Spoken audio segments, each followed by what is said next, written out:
water, salts, and all the products of the protein metabolism, the nitrogenous waste products, which we actually call them as, from the blood. And those substances, those nutrients, and the chemicals which are needed by the body from the blood, the reabsorptive function, it takes place through the paired structures which are located retroperitoneally within our abdominal cavity, and this structure is called as the kidneys. Kidneys are bilaterally located within the loin region. There's a specific term which is used for describing the location of the kidneys, that is called as loin, Loin. That is the lateral abdominal wall, retroperitoneally located. So over there within the kidneys, all this function takes place, that is the removal of what is not needed by the body and reabsorption of what is needed by the body from the to and from the blood. It takes place by means of the kidneys. Once the kidney has done this function and there is formation of the urine takes place through the internal parenchyma of the kidneys, that is mainly made up of the nephrons. And you must have come across the detailed description of the nephron, that how it is formed and how the tubular network is actually present in, and the loop of Henle is present, which is responsible for all this reabsorptive and the excretory function. So once this urine is formed by the parenchyma of the kidney, this urine is then transported to a paired structure which is tubular in nature. जो उसकी formation होती है, it's tubular, and it runs right from the abdominal cavity and it descends down into the pelvic cavity. And this structure is called as the ureter. So ureter has got इसका जो functional importance है, it is with regard to just that it is acting as a conduit for the passage of the urine. It is just a way for the passage of the urine from the kidneys into the urinary bladder, which is the third part of the urinary tract.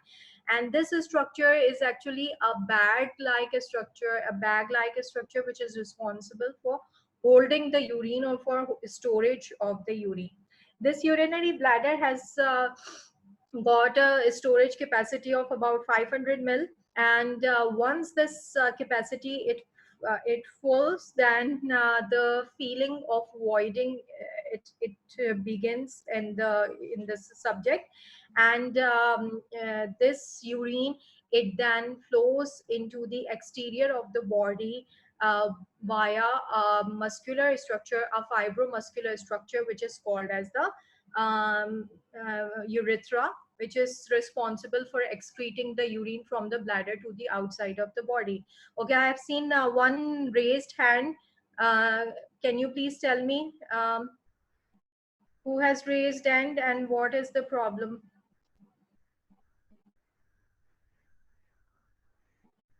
One of the student has raised hand.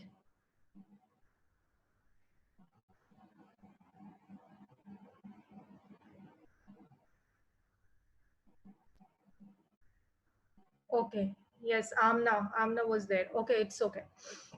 So moving on further, this is the basic organization of the whole of the urinary tract, starting from the kidneys right to the urethra, that is the part which is responsible for conveying the urine from the bladder to the exterior of the environment or outside the body by means of the urethral orifice or urethral meatus. Now coming to the specifically to the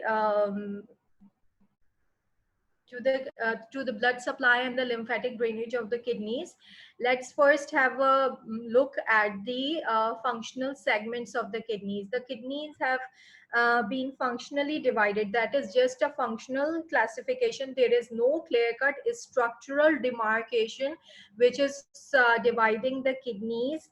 Rather, this is a functional segmental division of the kidneys. and this segmental division is just for descriptive purpose. जब हम blood supply को discuss करते हैं, so we need to understand the different segments of the kidneys. Now kidneys on the anterior and posterior view, they are broadly divided into 5 different segments, and these 5 different segments are, what are these segments and how they are named? The upper pole of the kidneys, the superior pole of the kidneys, over where the suprarenal glands are located, these parts are called as the upper pole is called as the apical segment. With reference to the apex of the kidney, they are called as the apical segments, both on the right and the left side.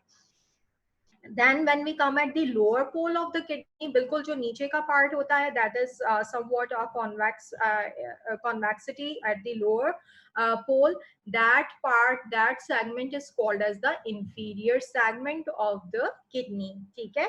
So one is the apical segment, over where the suprarenal glands are located both on the right and left side, and one is the inferior pole of the kidney, which is the lower part of the kidney, or the lower convexity of the kidney.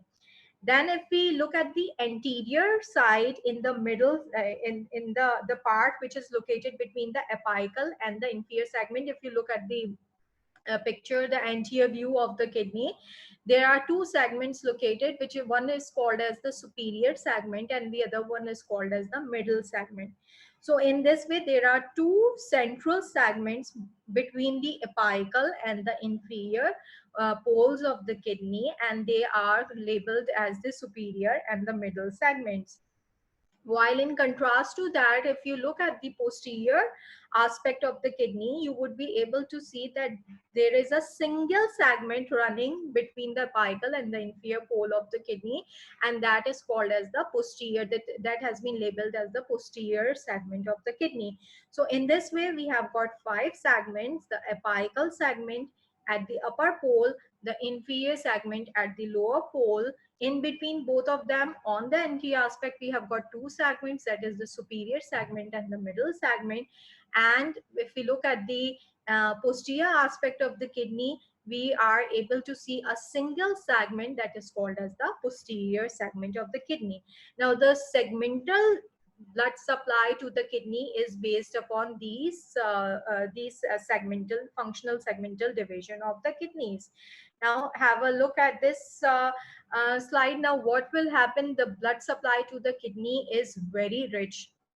About you can say जो पूरा cardiac output होता है इसका, about some of the books have said 10 to 20% of the whole of the cardiac output is given off to the kidneys.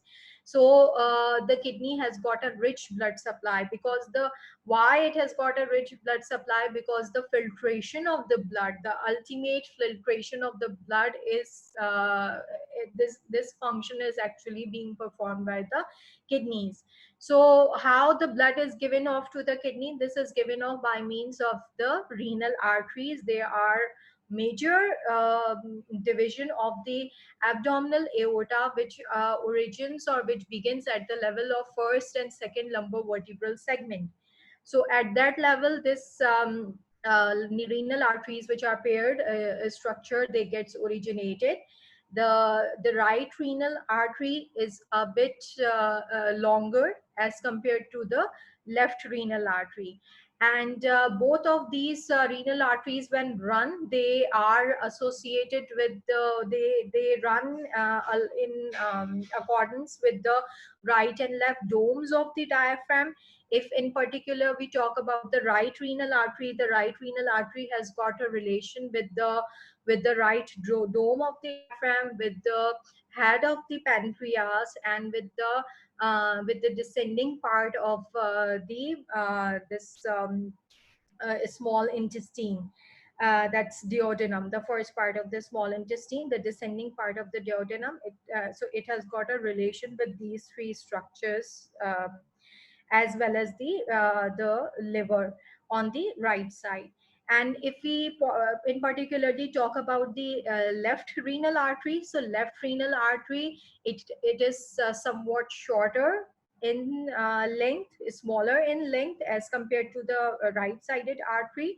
And once it begins from the abdominal aorta at the level of L1 and L2, it also has got an association with the left dome of the diaphragm, and it runs along the side of the splenic artery with the body of the pancreas के साथ साथ splenic artery run करती है, and along with that lies the renal artery.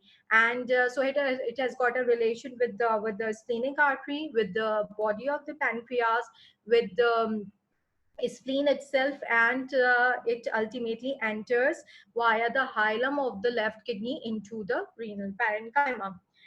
Once it enters through the hilum of the kidney, soon the right and left renal arteries, both of them, are divided into the segmental branches.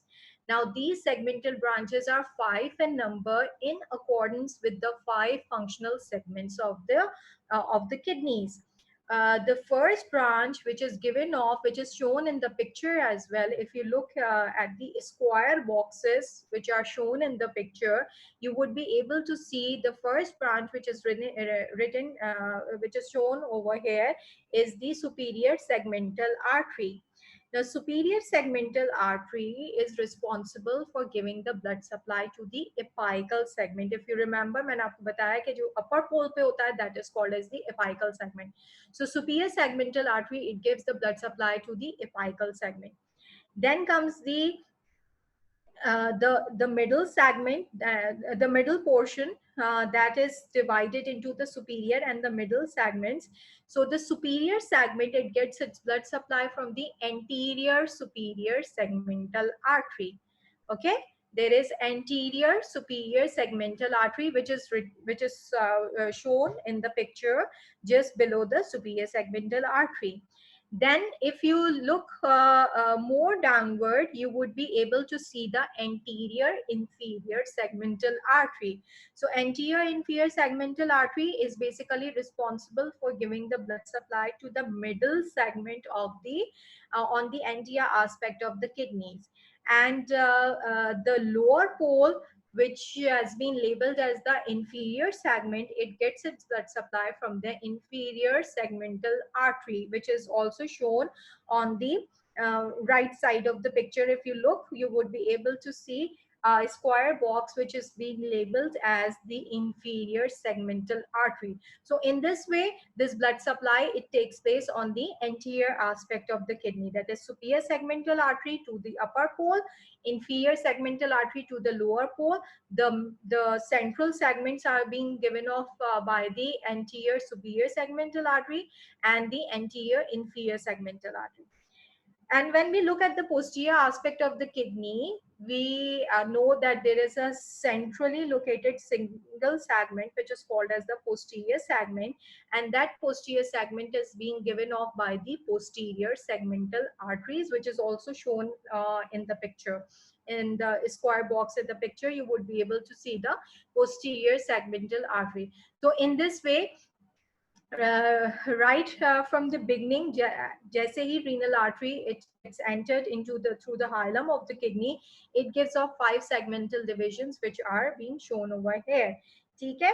Then moving on further, if we look at the picture over here, that is a flow chart which is shown over here, and that is a very important flow chart because this is giving us a brief description regarding the how the internal parenchyma and how the major parts of the kidneys, they get their blood supply.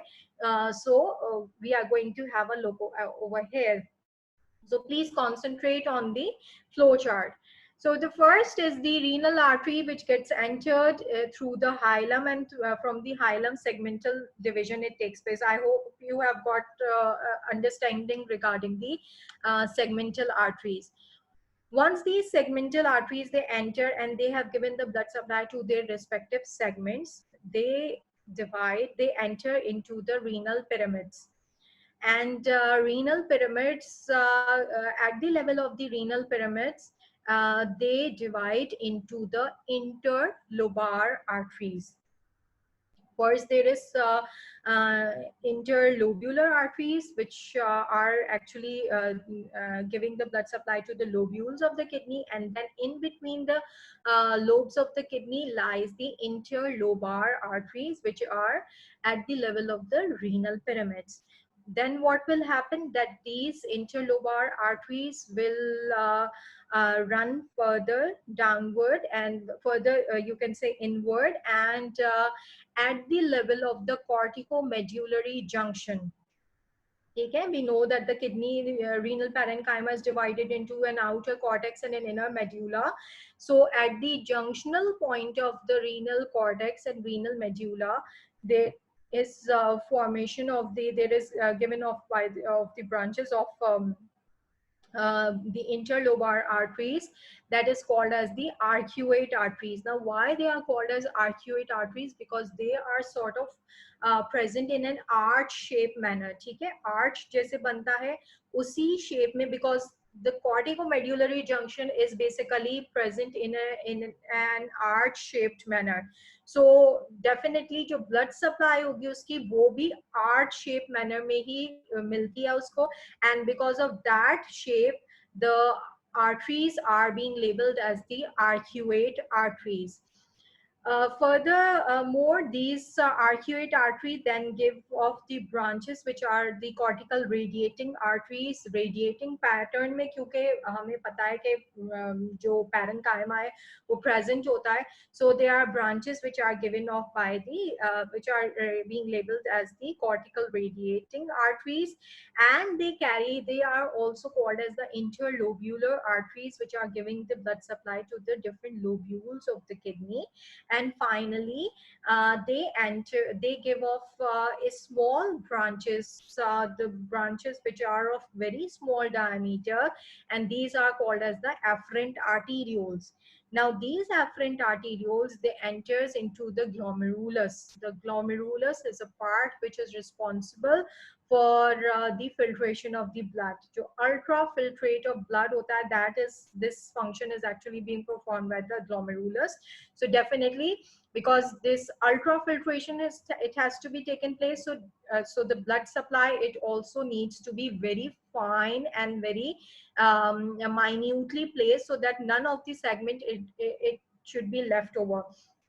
So afferent arterioles are being given off to the glomerulus. Glomerulus, it performs the function of the filtration of the blood, and from there the efferent arterioles, it gets originated.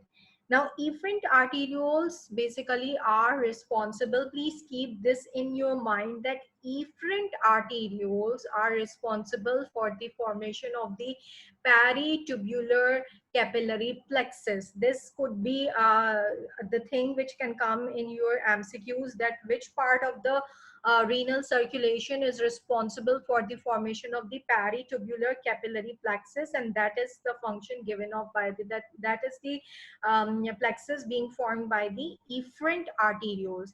So these efferent arterioles, they give the small branches, the smallest branches, which are called as the capillaries, and these capillaries are present along the sides of along the tubules of the nephron, that is the proximal convoluted tubules and the distal convoluted tubules, and then the ducts, the cortical ducts. So वहां पे सारा ये surrounding these tubules lies the peritubular capillary plexus.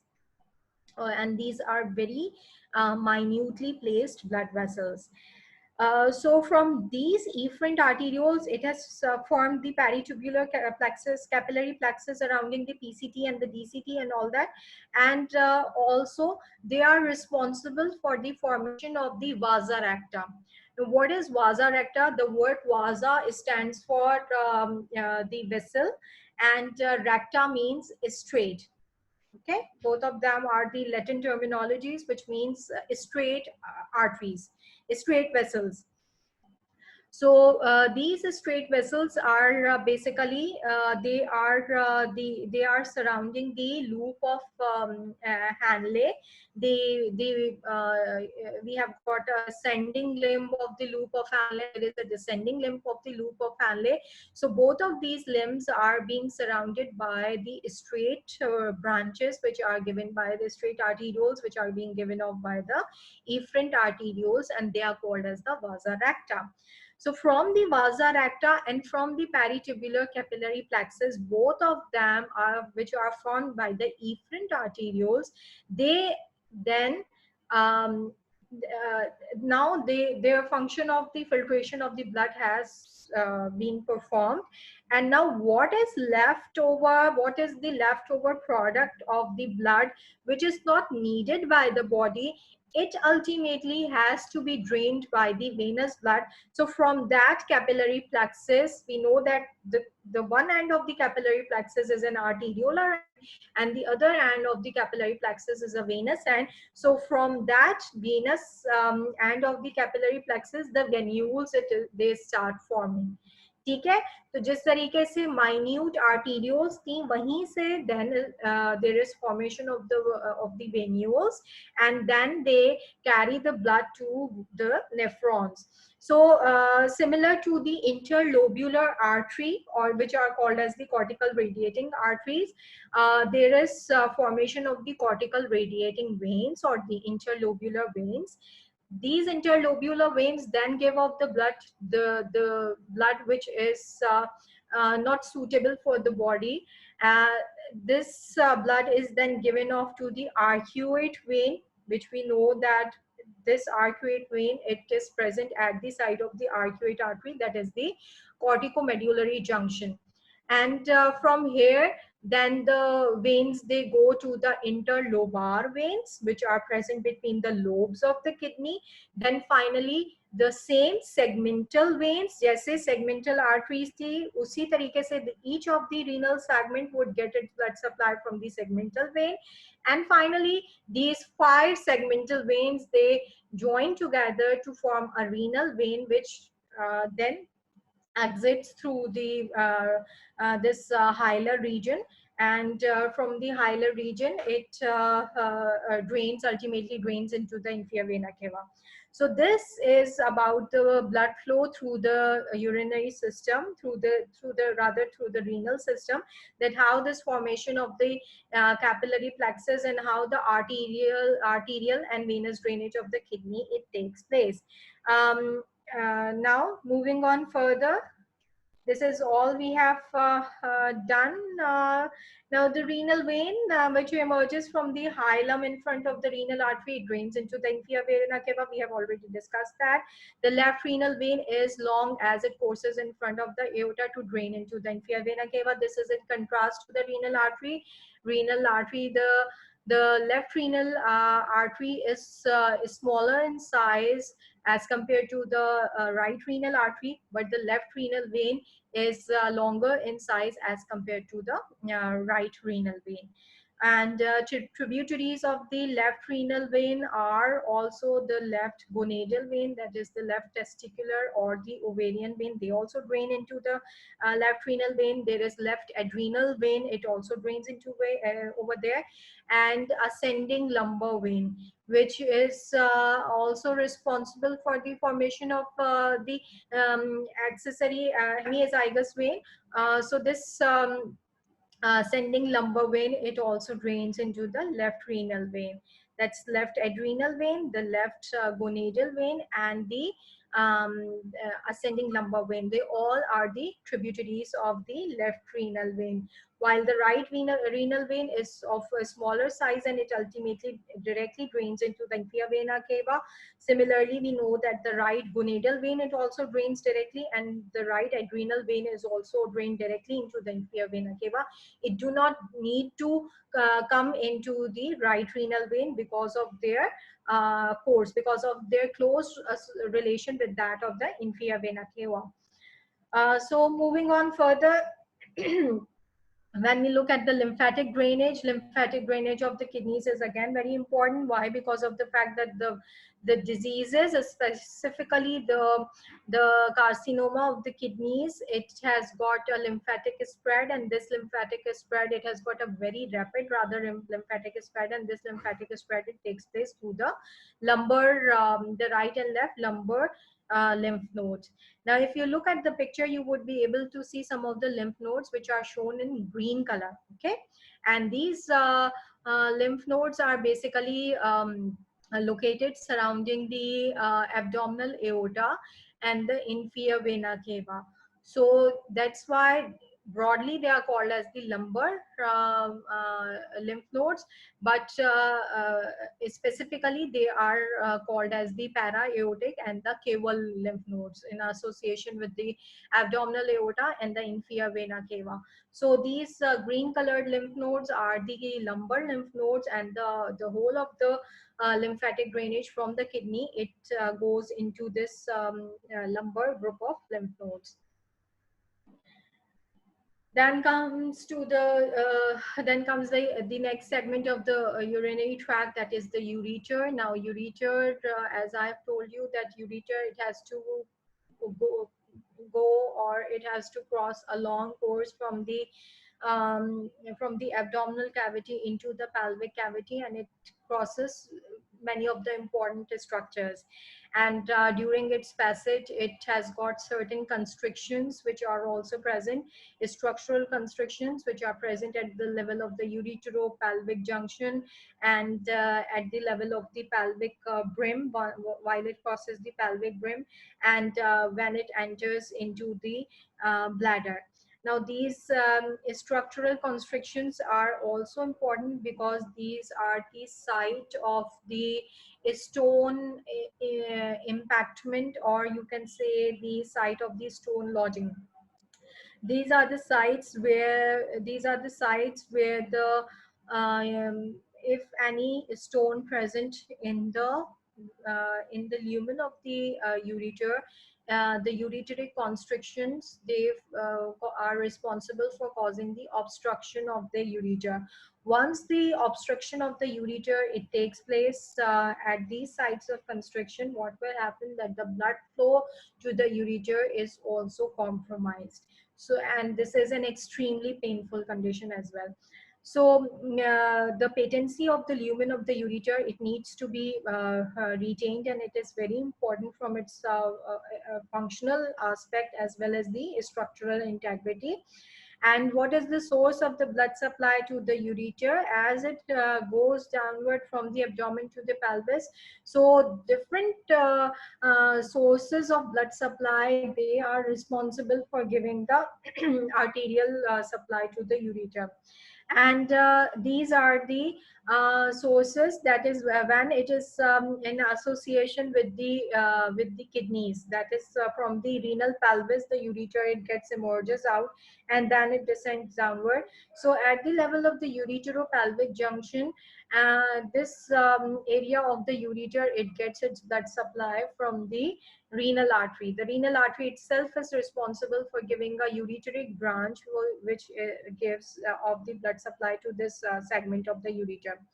Then as it descends downward, lying on either side of the abdominal aorta, the ureter, in the lower part of the abdominal cavity, it gets its blood supply from the gonadal arteries. Gonadal arteries, in case of male, it would be testicular artery. In case of females, it would be ovarian artery.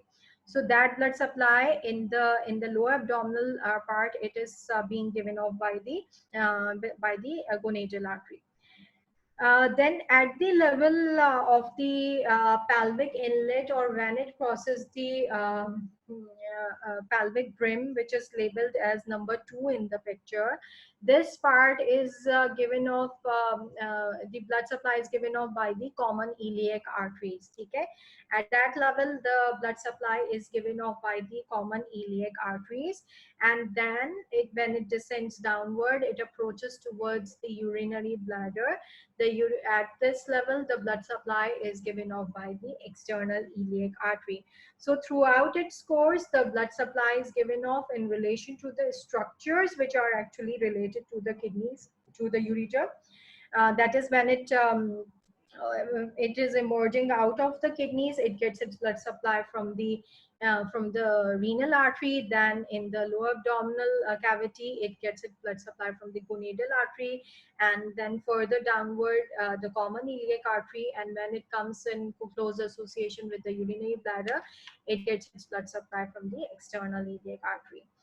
Moving on further, the veins corresponding the arteries, they are responsible for draining for the venous drainage of the ureter, and lymphatic drainage from the ureter, it takes place by means of the again by the lumbar and the common iliac group of the lymph nodes. Okay. When the abdominal part of the ureter, it gets its lymphatic drainage into the lumbar group of the lymph node. At the level of the pelvic brim, the common iliac group of lymph nodes are responsible for draining the fluid, which is shown as orange colored lymph nodes in the picture. And finally, there are external and internal iliac group of the lymph nodes, which are also draining the bladder as well. So they ultimately drain the fluid into the lymphatic fluid into the internal and the external group of iliac lymph nodes, which are shown in the blue and purple colored lymph nodes in the given picture. Comes the third part of the urinary tract, that is the urinary bladder. Now, urinary bladder, as I've told you, that it's a bag-like structure, and there are certain parts of the structural parts of the urinary bladder, that is the dome of the bladder. There is a base of the bladder. There is a neck of the bladder. Now, the blood supply to the urinary bladder, it is given off by the superior and inferior vesical arteries. Superior vesical artery is common in both the males and the females. And superior vesical artery is responsible for giving the blood supply to the fundus of the urinary bladder in both of the sexes. While in contrast to that, the inferior vesical artery, in case of males, which is a direct branch of the internal iliac artery, it is responsible for giving the blood supply to the base and the neck of the bladder. While in case of females, this inferior vesical artery is replaced by the vaginal artery. So vaginal artery, it replaces the inferior vesical artery. Vaginal artery, which is also giving the blood supply to the lower part of the cervix as well as the vagina. It gives the blood supply to the urinary, to the neck of the urinary bladder as well as the urethra. So this vaginal artery, it gives the blood supply in females to the lower part of the urinary bladder, while the fundus of the urinary bladder in both of the sexes, they get its blood supply from the superior vesical artery. The veins corresponds to the arteries. In case of females, the veins are corresponding the arteries. But in case of males, the males have got a very well-defined vesical venous plexus present. And this vesical venous plexus, it has got a close association with that of the prostatic venous plexus. So if you look at the picture, you would be able to see both the vesical and the prostatic venous plexuses. Now, this prostatic venous plexus is also receiving the veins. It is also responsible for receiving the veins from the seminal vesicles and the vas deferens or the ductus deferens. So basically the veins which are coming from the prostate gland, from the seminal vesicles, vas deferens, and the urinary bladder of the males, ultimately they join together and they drain into the inferior vesical vein. Via the inferior vesical vein, they drain into the internal iliac veins. From the internal iliac veins, they drain into the common iliac vein. And from the common iliac veins, they drain into ultimately into the inferior vena cava. So the venous drainage is sort of different in males as compared to the females, because there's a formation of a very well-defined venous plexus. Vesical venous plexus, prostatic venous plexus, which is receiving the veins from the adjacent genital structures of the males as well. And ultimately, the blood is drained into the inferior vena cava. The lymphatic drainage, it flows, the lymphatic fluid, it flows into the obturator group of lymph node. There's an external iliac, internal iliac. Finally, there's common iliac group of lymph nodes, and common iliac, it drains into the cisterna chyli. The aortic group of lymph nodes and aortic into the cisterna chyli, which is the abdominally located, a big trunk of the lymphatic fluid. Then comes the urethra. The urethra, I have already taught you in detail while teaching you this urethra, gross anatomical features of the urethra. And I have told you that the urethra is basically divided into two parts. In case of males, and this is the posterior urethra and the anterior urethra. Posterior urethra, it includes those parts which lie above the penile urethra, that is pre-prostatic, prostatic, and the membranous urethra. And then comes the anterior urethra, which includes the spongy and the bulbar part of the urethra. So the blood supply of the posterior urethra, it is given off by the inferior vesical artery and by the middle rectal arteries. Both of them are the branches of the iliac artery. And the anterior urethra, it gets its blood supply from the internal pudendal and the penile artery. Then the venous drainage is again the venous drainage of the anterior urethra. The anterior urethra, it gets its veins drained into the deep dorsal vein of the penis. And this deep dorsal vein of the penis, it drains into the internal pudendal vein, and this internal pudendal vein, it drains ultimately into the prostatic venous plexus. As I've told you that the prostatic venous plexus is the site for receiving the genital venous blood as well. The posterior urethra, it is also drained by the prostatic and the vesical venous plexus because of its close association with the prostate gland and with the urinary bladder. So the source of the venous drainage is also to these venous plexuses, which are located surrounding these organs. So in this way, the anterior and posterior urethra, in case of males, they get their venous drainage. The lymphatic drainage of the this posterior urethra, it is into the internal iliac group of lymph nodes, which ultimately drains into the common iliac group of lymph nodes. The common iliac drains into the abdominal aorta, into the para-aortic group of lymph node, while the anterior urethra and the glans penis, they drains into the deep inguinal group of lymph nodes. The females get the blood supply of the urethra by means of the superior vesical artery and the vaginal artery. The vaginal artery, I have already told you that the vaginal artery is responsible for giving the blood supply to this urinary bladder as well as the urethra. The venous drainage is through the vesical venous plexus, and it ultimately drains into the internal pudendal vein, while the lymphatic drainage is into the internal and external iliac group of the lymph nodes. So in this way, this whole blood supply and the lymphatic drainage of the urinary tract, it takes place in males and females. This is all about our today's lecture. Now, if you have got any question, please raise your hand.